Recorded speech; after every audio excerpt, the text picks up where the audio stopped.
বন্ধুরা কড়াই তেল দিয়ে নেব। তেলটা ভালো করে ভেজে তেলটা ভালো করে গরমই হয়ে গেছে। দেখে নাও সবাই, তেলটা গরম হয়ে গেছে।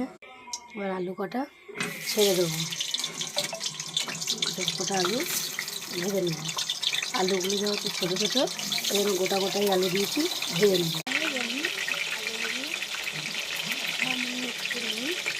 দিয়ে দেবো একটুখানি দিয়ে দেবো, সামান্য একটু দিয়ে দেবো। আমি এখান দিয়ে দেখতে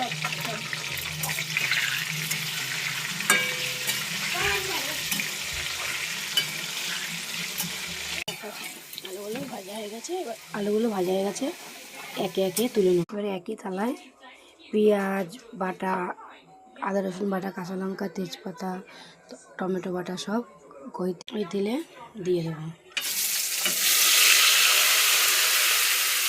সব মশলা একবারে দিয়ে দিয়েছি। এবার ভালো করে কষিয়ে নেব।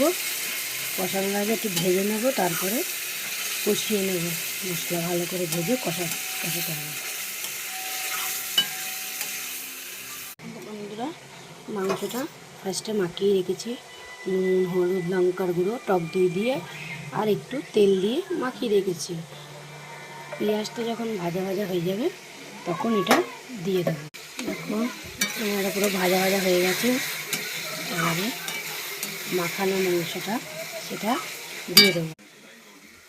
মাংসটা সব দিয়ে দেবো। দেখো কত তেল বেরিয়েছে, দেখো সবাই কত তেল, কত তেল। দেখো কালারটা কি সুন্দর এসছে বন্ধুরা, কালারটা দেখো বন্ধুরা, কত তেল বেরিয়েছে। দেখো টকবক করে ফুটছে।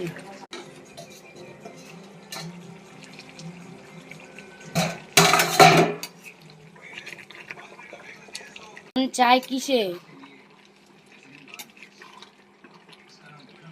দেখো হয়ে গেছে চিকেন কষা রেডি।